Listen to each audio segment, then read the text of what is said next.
There's no such thing as darkness as an end in itself. Even in science, where today dark matter, the black holes, dark light, the different terms which may be so dominant in our universes, darkness is never an end in itself. A black hole is what? Is a entity, a body, that its gravitational pull is so powerful it doesn't let the light escape. So what's more powerful, a bright star or a black hole? The black hole is more powerful. There's light, but his light is inverted. This is based on another principle. I'm not saying the science basis, but the concept is based on another principle, also from the Arizal. The great tzimtzum, the great contraction, the great concealment. The amount of power and intensity that lies in concealment is far greater than in revelation. So when you look at life piece by piece, yes, it's a dark moment right now. The flames are burning. But if you look at life as a narrative, as an ongoing journey, you recognize everything is part of a bigger picture. And in that sense, the deepest darkness carries the most powerful light. When two people love each other, so of course, when everything is going smoothly and well, that love is beautiful.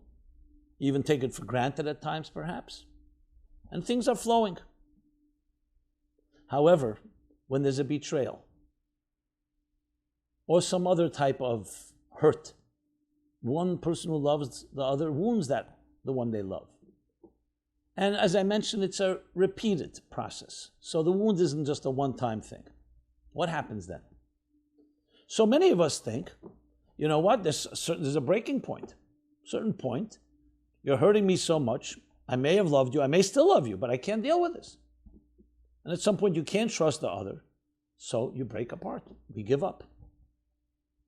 Some will say maybe the love was never there in the first place in the full, unconditional way. It was there as long as things were convenient, but as soon as there was a challenge, as soon as there was some competition, some other distraction that seduced one or the other, in whatever way, I don't know if it necessarily means sexually, it could be in any form of distraction or anything that pulled you away from your partner, spouse. So the love was tested and it didn't withstand the test. However, true love, and when I say true love, healthy love, whether it's between spouses, whether it's between parents and children, or whether it's between us and God, is a love that is enduring. And even when there's a setback, even when there's a betrayal, that doesn't mean the betrayal is not significant, but there's always hope. Let me tell you the end of the story of Tisha B'Av. The 9th of Av is the end of a period called the 3 weeks. The 9 days, the 3 weeks. 3 weeks earlier, exactly 3 weeks from today earlier, the 17th of Tammuz was the beginning of the end. I don't even like the word end, but the beginning of the destruction, let's put it that way. It was when the Babylonians and the Romans, according to some opinions, encircled and attacked the wall around Jerusalem. They breached it, not just encircled, they breached the wall, which of course would lead 3 weeks later to the destruction. And that's also a fast day, and also a day of grief. Not as intense as Tisha B'Av for obvious reasons, because it still was not consummated, the destruction. But there was another event that happened on the 17th of Tammuz. Years earlier, it was the day when Moses returned after being at Sinai for 40 days and 40 nights to receive the mandate, the blueprint for life that God gave him, the Torah, Bible, a moral code, divine moral code that would give us the tools to change existence forever and ever for the good, to turn this world into a garden. So it was quite a momentous event in history. Moses up on the mountain for 40 days and 40 nights. The beginning of the process, he had heard the 10 Commandments as said by God. The people heard it. Then Moses spent the time on the mountain. He comes down to his chagrin. Tragic. The ultimate betrayal. The people who had heard just 39 days earlier, I am your God. Do not have false gods. Do not worship idols. Built the golden calf. The golden calf. Moses sees this, and he takes the tablets with the 10 commandments, the 2 tablets, throws them down to the ground from the mountain, shatters them. 17th of Tammuz. That was the first, as the Talmud tells us, of 5 tragic events that would happen on that day. And the same with this, then 3 weeks later. So this is a period that has many tragedies. But what is the story? Let's continue. If you stop right there, that's it. Betrayal, divorce, the end of a relationship. As sad as it may be. We move on. No. Moses marches up on the mountain immediately. And he begins a dialogue, a painful dialogue with God. What is the dialogue about? I want you to forgive these people. Forgive? They did something deliberate. They betrayed me. They chose another god, a false god, a golden calf. They're worshiping money, they're gold, however we explain it. What do you want me to do? I didn't do anything to them. It's my spouse. I was ready to marry them in the figurative, metaphorical sense of the marriage between the divine and existence. And they chose someone else or something else. What do you want me to do? We don't know the entire conversation, but some of it is documented in the Bible, the book of Exodus. It's one of the most moving and intimate accounts, literally like a love story between Moses and God. And Moses keeps insisting and persisting. You must forgive them. Not that Moses was naive or dismissing what they had done. No, they did it. They're accountable. But I believe in this relationship. God says, build another nation. You weren't there. You were not part of it. You're not responsible. Build another. No, I want to reclaim this relationship. I want to rebuild it. But there's been betrayal, terrible betrayal. How can I trust them? We dig deeper. And I'm paraphrasing some of the conversation. God would probably said to Moses, I created existence in a way where there's cause and effect. You put your hand in fire, the hand gets burnt. There's cause and effect. This is not up to me anymore. They have betrayed me. They don't want me. They've rejected me. What do you want me to do? Force myself upon them. And Moses said, you were the one that created the system of a hand being burned by fire. There's cause and effect. So you can also re-engineer, you can rewire. Give them another chance. Give them hope. The concept of tshuva. Let them repent. Let them be accountable. 40 days Moses begged and pleaded and besieged God. 40 days. Through Tisha B'Av. Tisha B'Av was 3 weeks into this second journey up on the mountain. The first 40 days was receiving the law. The second was begging for forgiveness. What happens after 40 days? Another 40 days? Be another 10 days from, this is 3 weeks, is 21. Another 19 days. Moses comes back on the first day of Elul, the Hebrew month of Elul. God did not forgive them. He did not prevail. So you would think at this point, okay, well, he tried his best. 40 days, for every day that he was up there to receive the law, he had now a day that corresponded to try to gain hope and rebuilding after the betrayal, after the loss. No. He marches back up again, a third time, and spends another 40 days. And when is the 40th day, the third 40th day, series of 40, the third period in this the 3 periods of 40 days. When does it conclude, the third period? On Yom Kippur, the holiest day of the year. The holiest. From the saddest to the holiest. Why? Why is it so holy? The 10th day of Tishrei? Because finally Moses prevailed. He would not take no for an answer. He knocked down every door, and he finally reached God's heart and soul, so to speak. And God said, Salachti kidvarecha. I have forgiven them as you have spoken. We say it right after Kol Nidre on Yom Kippur night. 3 times. A man stood up to God, would not take no for an answer. Do you know what he put on the line, Moses? He insisted, if you don't forgive them, erase my name from your Torah, from your book. Can you imagine? From the book of life. He broke the tablets not because he was angry. He broke the tablets was a very deliberate, calculated move, because the tablets was the marriage contract. He said the people had heard do not have false gods, but they didn't sign it, they didn't receive, they didn't accept the tablets yet, they didn't have them. He broke the tablets, he tore up the contract essentially. Can you imagine the love, the sacrifice, sacrificing himself? And obviously we don't know God's mysterious ways. Of course he knew that he loves the people. Of course he knew that Moses could prevail. But clearly it was necessary for someone to elicit it.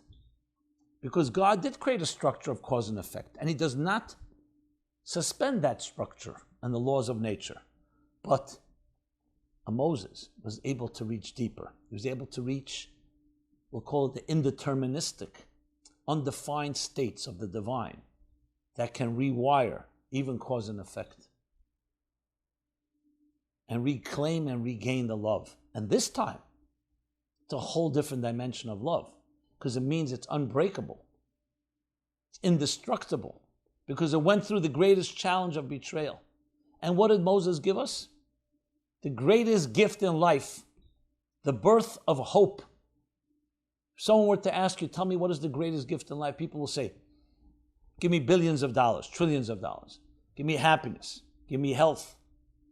Give me a good family. All important things.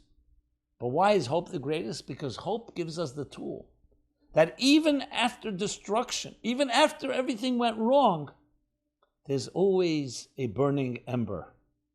There's always a spark that can be revived and rebuilt. And when you do that, you become indestructible. That's the true story of Tisha B'Av. That's why Mashiach, redemption, is born in the throes, as the ashes are rising, as the flames are rising, and leaving the temple in ashes. The ashes have the power to regenerate and rebuild. And this time, a far greater love and a far greater connection and a far greater trust. Now, I know you may say, okay, that's between man and God. What happens with a human relationship? Maybe that person doesn't have that love for me, and I don't have that love for them that can withstand every challenge. That may be, or it may not be. How do you know? How do you know what kind of deeper resources you and I have? And this isn't just about a spouse or an individual. This is about our lives. It's not always about giving up on a person. It's giving up on ourselves. That was what Moses understood so well. So the lesson of Tisha B'Av is interesting and paradoxically and ironically actually a lesson of hope. It's just that part of hope, you have to also tell the story of loss of hope, betrayal, setbacks, darkness. But the birth of the greatest powers of redemption are born amidst the strongest and most powerful fires of the enemy that are burning down our structure. Let me apply this now to our personal lives. I'll start with share a story.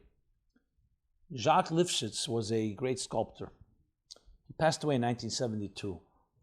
He was at the end of producing sculpting a big phoenix for Mount Zion, I believe, or Mount Scopus in Jerusalem.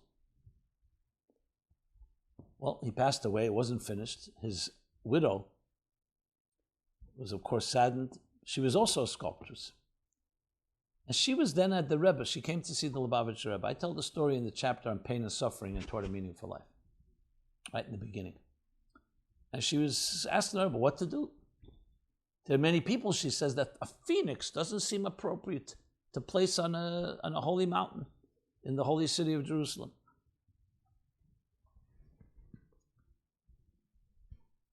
And the Rebbe opened up a book called the Book of Job, Iyov, 2 chapter and verse, where it talks about, may your days be like the days of the chol. Chol is a phoenix, a bird that lives for 1,000 years and then it dies, burns up, but then from its ashes, it is resurrected. It's a verse in the Bible. What better lesson in life? The phoenix. Now, we don't need to wait 1,000 years. This can happen every given moment. Let me go back to the child.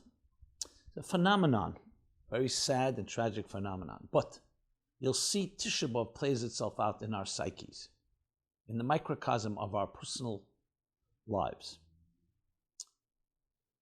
It's one of the most saddest things, but there's what's called an out-of-body experience. When a child experiences abuse, especially of severe form, sexual and so on, at some point the child, without any preparation or training, almost leaves the experience because it's so intolerable for the child that they don't even have a memory of it. Some say, when they talk about these memories, they talk about, like, I saw something happen to a child, not to me. So in a way, they remove themselves, their minds, their psyches, their emotions, because they cannot accept the fact that someone that loves them could hurt them that way. So besides the fact that you blame yourself, that's what happens, there's also a certain detachment. It's the only way to survive. And that's why many people who suffered severe abuse have certain detachment disorders and attachment disorders. They disconnect. They almost have like two different identities. One, whatever happened to them, and that has gone undercover. And then they've developed a more tough or another type of personality to protect themselves. And a big part of the work of healing is to reconnect, to reintegrate. But I always thought about it. Because you see it as really, this can be very, very serious and problematic. But then I thought about it in a different context. And I coined it psychological hypothermia. Hypothermia is a phenomenon that when children, for some reason children are more susceptible to it, maybe because of their young age, a child falls under freezing water under ice. You stay in freezing water under ice, it's not very, can be fatal. So years ago, children who were retrieved from under the water seemed to be frozen to death. And they were declared dead until they discovered that no, they weren't dead. The body went into a certain state of more than just shock, hypothermia, where all vital organs stopped, and even the doctors and medical authorities could not sense a pulse or any other sign of life, so they declared the child dead. They came to realize, no, there are states where the body goes into such dormant state in order to preserve. So even the vital organs are not functioning because sustaining life is the single most important rule. And they discovered they had to declare children dead who weren't dead. I think the story was that one child started stirring and they said, what's that? It's God's mysterious way to implant a certain element of immunity or protection. That even when everything is not working, it's not because it's not working, it's because the body is preserving that last speck of life until it can be revived again. When the body returns to its warmth or all the other things necessary to revive that limp and seemingly dead body. So think about it psychologically. Children are not sophisticated enough to know, let me separate myself from a horrible event, something happening to me. It's God's way of protecting the purity, the innocence, that you can say, it didn't happen to me. Now we know what happened to the person, but a part of their soul, in a way, removes itself and detaches in order to protect itself, like with the hypothermia. till the time comes that when you're revived, you turn into an adult, you can reclaim your soul, you can reclaim your life, you can reignite the spark that seemed to have disappeared. This is such an important lesson in life. The lesson is never, ever give up on yourself or on others. There is always more that we may not see. It may not have a sign of life, but it's there. Tisha B'Av captures this. The building was completely destroyed. They could not serve any longer in the temple. The Jews were exiled until this day, until the third temple is rebuilt. So you would think, okay, you know what? Let's find alternatives. We have found alternatives. We found ways to recreate mini sanctuaries in our synagogues, in our schools, in our homes. The temple, we've not forgotten the temple. Not because we're grieving over a past event, because we know that there's a spark that will be reborn and has already been reborn, the birth of the redemption in the ashes, in the fires, in the destruction. And nothing can destroy us. So when you think of the Holocaust, you think of other tragedies. What gave them the glimmer of hope? Viktor Frankl developed a psychology called logotherapy, man's search for meaning. But he doesn't touch upon this point. But this is the root of it, the mystery. Where do you have that resilience? Where do you have that ability to transcend unbelievable tragedy? Children torn away from mothers and fathers. Entire families slaughtered, entire community. I mean, it's unspeakable, it's unthinkable, it's unfathomable. Our brothers and sisters. And for that matter, any Holocaust, whether it's a personal one or a collective one. How do you get through that? Some tragedies, you think about it. I mean, parents losing a child, senseless deaths. Even if it's not senseless, it's still, how do you get beyond that? And many of us find it very difficult. But not if you know in the deepest part of your heart that there's no such thing as just an end. There's no such thing as darkness, 100%. There's always a spark. There's an expression, ud mutzal me'esh, a building burned down, and you're looking for some sign of hope, and then you see one smoldering ember, just smoking. You go over and you touch it. You don't touch it, you fan it, and you see there's still a sign of life. So as far as deep as the tragedy may be, life is not over. It can be rebuilt. Now you'd think this is theories if I was just talking concept, but this is facts on the ground. You tell me the story of Renaissance, revival, growth. Look what happened after the Holocaust. No, the Jews did not lie down and die. And thousands of years of history testifies that every time they were able to find a spark, they continued on. Sometimes all they had was the spark to hold on, but times when the spark was fanned, yes, and you see beauty and you see growth and you see communities and individuals thriving. It's a universal lesson. Yes, I'm citing a Jewish holiday, day like the saddest day of Tisha B'Av. I'm citing Jewish history.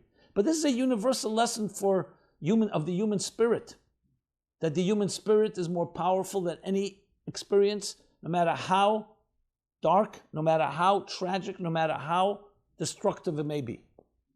This is not obviously in any way minimizing the destruction.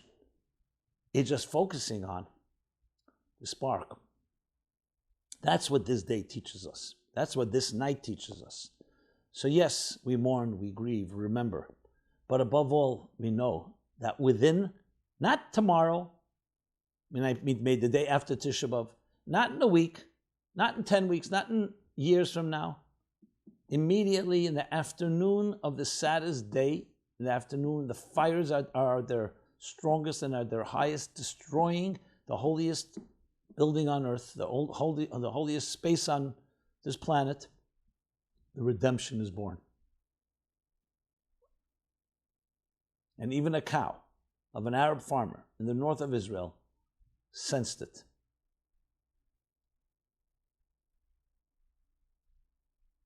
It's a story of hope after loss. Now, we don't have to wait for such loss or abuse. I just use those extreme examples. But all of us are going to have our moments where we may give up, or we may feel hopeless, or we may feel there's no real, not anything to look forward to. Everybody has those periods of time. And as we get older, some of us, unfortunately, surrender to that. We throw in the towel. My friends, on this day, of all days of the year, we celebrate. We don't celebrate like we celebrate on Purim or on a holiday, because that's not what this day is about. We have to be humble and respect the loss, respect the destruction. But we know within the destruction lies tremendous potential, and the birth of redemption takes place. For me, this is one of the driving forces of my life, my personal life, my professional life, which is very much intertwined. Speaking to people, I have seen a lot of darkness. Thank God, personally, I've not experienced more joy, beauty, love in my own family and home. Nothing is perfect, but I've seen darkness. And I've always said to myself and say to the people that I encounter who tell me, you know, I know some people are destined for happiness, not me. And I always say the same thing. Not the same words, but the same sentiment. The light I'm aware of is stronger than any darkness you will ever present, because it's a light that comes from a greater place than any darkness. And you have it in you. And I believe in you more than you believe in yourself at times. And you need to know that. You need to know that you have, the ember is still smoldering. There's still a flame. It may not be conscious, you may not be conscious of it, it may not be revealed, it may not be apparent, but it's there. And I know it, not just intuitively, I know it because I look at history and I've seen the what shall I say, the superhuman strengths of people who suffered greatly. The resilience. People, yes, who had their trust betrayed. They had their lives hurt, and yet went and rebuilt. And actually took their negative experience and turned them into positive ones. Because you'll say, okay, 1 second, my trust has been lost. How can I suddenly trust? What are you telling me exactly? What are the methods? What tricks are the trade, so to speak? Well, first of all, speaking about it openly, and even speaking about your own pain and your own loss is helpful, because you get it off your chest, so to speak. What you learn, you learn how bad things can be, so you learn how to prevent it. Just say, 1 second, my trust was betrayed. It was, I was abused. The trust was breached. Now I meet people. Why should I suddenly trust? I didn't say you suddenly should trust, but you know what it's like. Now you're looking, so you're more sensitive. But do you want to be a victim of your past? And keep in mind, trust is not built on perfection. That's what people who've been hurt say. Since I was hurt and my trust was breached, now I want perfection. Someone that was never going to make a mistake. No, that doesn't happen. What you're looking for, trust is built not on perfection, but on accountability.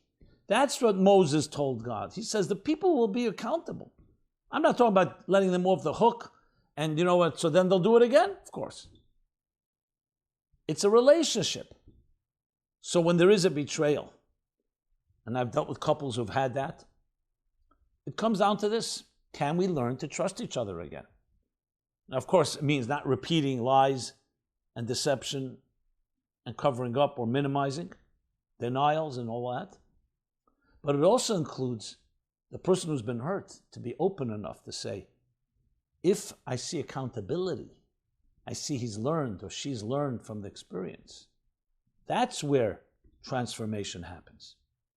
And that's where our choices come into play.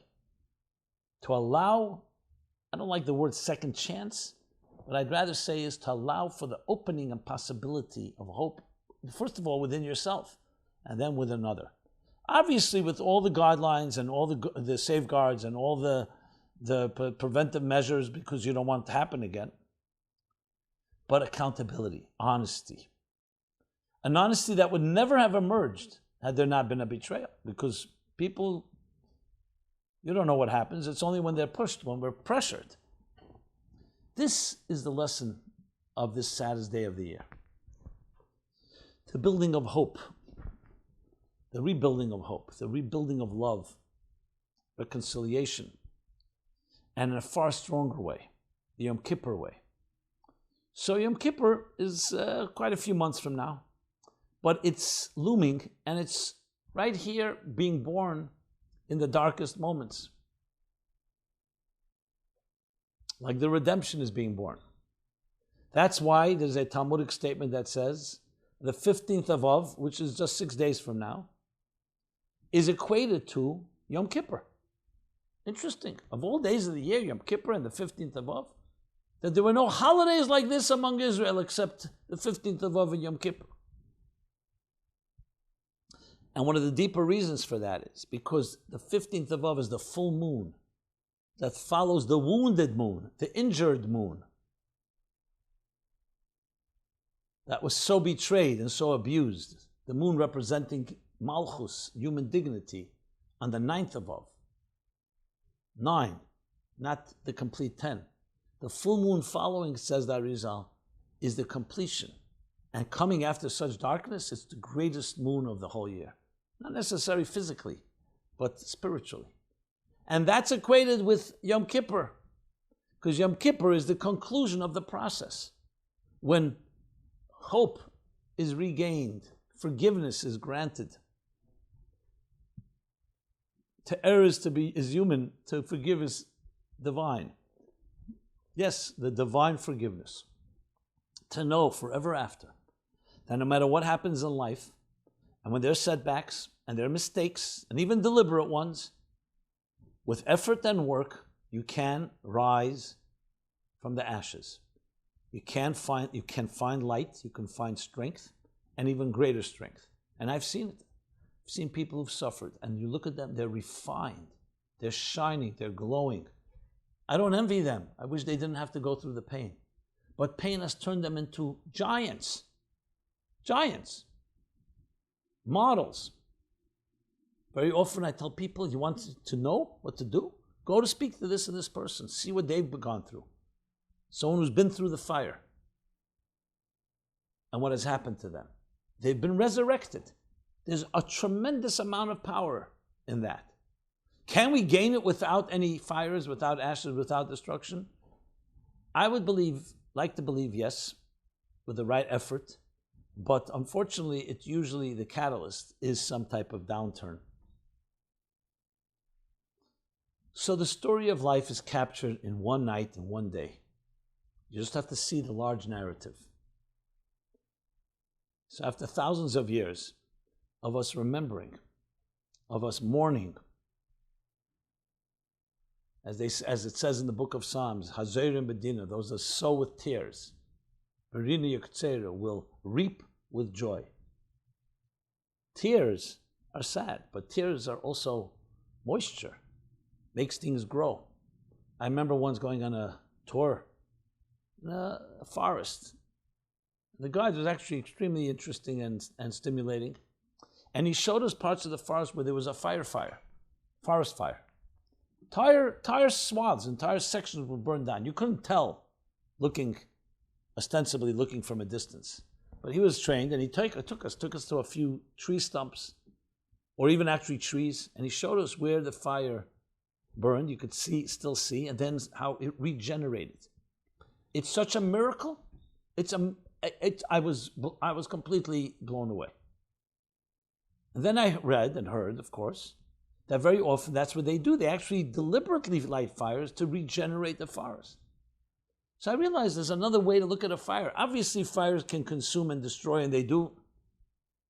On the other hand, fires, when they're controlled, are the root of our life. We need warmth, we need the heat.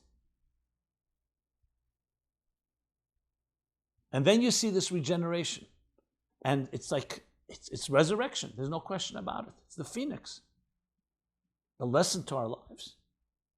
Not only does it survive, it grows even in greater ways. Because the fire burns away the what's the word I want to use? The toxins, the predators, the unhealthy elements in any tree or other vegetation or whatever else is going in that forest. We always hope there's no negative side effects. And what you see in place is a far stronger and more powerful growth. But you have to look at the big picture. The story does not end on one day. You have to see it as a progression of events. And as such, it teaches us about the human spirit, things about the human spirit you could never have learned without the fire. So God should bless us all that we should have the minimum of fires in our lives, minimal challenges. But if they come and when they come, never forget the lesson. Look at the calendar, look at Tisha B'Av. Understand it's the gravity of the darkness, but realize it's the birth of redemption that gives us the power to rise from the ashes. So in practical terms, the methods is number one, remember there's always a bigger picture. Number two, connect to people that are not trapped as you may be in the now, in the pain, in the suffering, in the past. People who can give you a breath of fresh air. Even a rope, they throw you a rope, they throw you some hope. Number three, dwell on the future, not on the past. The demons and skeletons that haunt us occupy such precious real estate, your mind, your heart. Dwelling or being even consumed with what happened to you, including the anger and the frustration and the bitterness and the temptation and wish for vengeance. It may all be justified, but what is it doing to you? It's continuing to allow the fire to burn and destroy your life and destroy your psyche. So to look forward, get involved in projects, in activities that you enjoy. Listen to music, exercise, do things that give you inner satisfaction, that you can say at the end of the day, today I can go to sleep, I feel I accomplished something, I helped someone. That brings me to help someone. You've been hurt, so you could think, I've been hurt, why should I be helping anybody else? That's not the response. Then you're just perpetuating what happened. You're becoming someone that's also not helping others. Maybe even hurting, God forbid. No, the way we counter it is do good things, and suddenly you see you can do things that you didn't believe you can. So have others help in believing in you, and then start believing in yourself through actions. It's hard to just believe in yourself when you feel like you're a failure, or you feel you've been hurt, or you feel there's no hope. Immerse yourself in spiritual studies and prayers. Feed your soul with beautiful, ethereal, sublime ideas, experiences, feelings, emotions. Listen to music, I mentioned, song. Song can transport you to another time and place. Use it as a therapeutic way. This is all how we heal Tisha B'Av, the Tisha B'Av in our hearts and souls, and how the redemption is born from there. You have to do something. You can't just expect things to happen. By the grace and mercy of God, maybe things will happen, but that's not how we should approach it. Whatever you can that's positive, bring it into your life, introduce it into your life. Because that will in some way spark that pilot flame that you may not even be aware of, and it will bring it alive. At the end of the day, it's our actions and our positive attitudes and thoughts and speech. Do things that are illuminating, and you'll see it will bring that spark alive. You'll say, but I'm not in the mood, the catch-22. Do it anyway. Or find someone that will help you do it. Join a group, a class, partner with someone. There's much that can be done. And if you can't do it yourself, there's nothing to be ashamed of to ask another to help. Good people will help you, and there are good people out there. Stay away from the negative, from the toxic, from the critical, from those that are from the line of fire. You don't need that. You've had enough of that. And yes, you will then discover the Yom Kippur within you as well, and the 15th of Av within you as well. The redemption within the destruction. The love within the betrayal. Again, nobody should have to experience the negative. But if and when, and in whatever form or fashion it takes, please know. Please remember and always remember. And remind yourself time and again, the story is not over. The story is not over. And you control the script. You control the narrative by your attitude, by your words, by your actions, by the initiatives, the environment you choose to create. In an interesting way, this pandemic, COVID-19, has compelled some of us, or many of us, in that direction. But don't stop. Don't say, okay, this will be over, let's just go back to the norm, the old norm. No, use it as a wake-up call. Use it as a personal stimulation, a personal inspiration. That when life has been disrupted around you, all your schedules, you dig deeper and you find great light. You find great power. And remember that you have everything you need inside of you to deal with any challenge that comes your way. This has been Simon Jacobson, meaningfullife.com. I really am honored, especially in a time like this, to be speaking with you about these important matters that are life-changing. Changed my life, and hopefully will change yours. Please partner with us. We're now just launched, just a few days ago, a Meaningful Lifeline campaign, fundraising campaign. Over the last few months, we've been creating a nonstop, I can't tell, overload of hundreds and hundreds of programs. By now, probably close to 300 programs, special programs, focusing on the human condition, on the challenges we face. That even though there's an unknown, finding certainty, hope, strength, fortitude, courage, direction, clarity in these challenging times. And I say this with all humility. It wasn't planned. I and my team, we rose to the occasion because that's how we've been trained. And the response has been really phenomenal. Many people say, you're our lifeline. That's where we came up with the line, Meaningful Lifeline. It's not our own line. So please partner with us, because this requires funds, it requires work, a lot of work. And I really do believe it's a joint effort. Every one of us has to do our part. So go to meaningfullife.com/lifeline. Donate generously, and please share this with others. You'll see a nice little promo there, some other stuff that we've assembled. And above all, take advantage of the resources that we're offering. I assure you will not be disappointed. On the contrary. You can subscribe, you can share. We're on different social media platforms. But above all, as I said, share with others.